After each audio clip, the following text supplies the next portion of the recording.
போட்ட பிள்ளை தொட்டிலே போட்ட பிள்ளை போடும்போது பாத்தீங்கன்னா செக்க சிவப்பா இருந்த பிள்ளை சந்தனமும் சவாதும் குங்குமம் அறுவண வீசுல இந்த மாயாண்டி சுடல மேல இப்ப எப்படி இருக்கு என்று தெரியுதா? இப்போ கண்ணெல்லாம்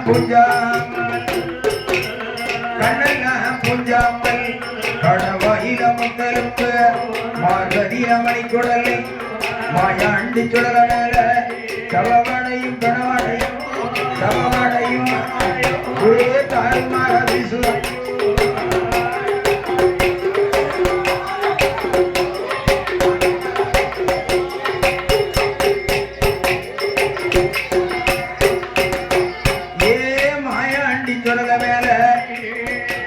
சமமடையும் பிணவடையும் தாரமார வீசு போதே அன்னை சக்தி பார்வதிதான் தொட்டு எடுக்கிறைய கட்டி முத்தம் கொடுக்கிறைய தொட்டு எடுத்தாடா இல்ல ஒரு கட்டி முத்தம் தான் கொடுத்தாடா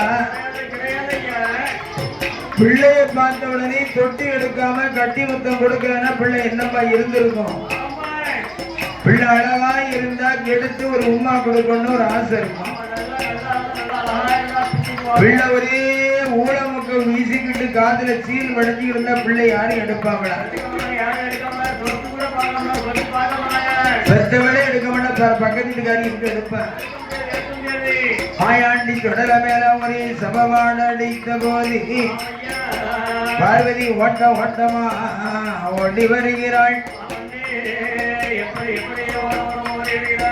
அதாவது சிவனேஸ்வரி சுடலையாண்டவன் கோயில் கொடை விழாவை வருகின்ற அனைவர்களையும் கோயில் நிர்வாக கமிட்டி சார்பாக வருக வருக வருக என்று அன்போடு வரவேற்கின்றோம்.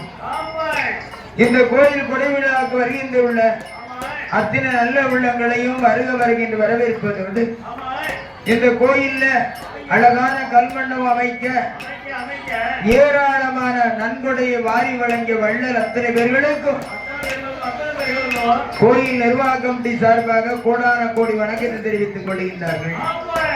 ஏராளமான நன்கொடையை வாரி வாரி வழங்கிய வள்ளல்களுக்கெல்லாம் கோயில் நிர்வாக சார்பாக நன்றியும், கோயில் நிர்வாக சார்பாக அந்த நன்கொடை கொடுத்த வள்ளல்கள் எல்லாம் பெரிய பெரிய கோடீஸ்வரனாக வாழ வேண்டும் என்று வாழ்த்துகிறார்கள்.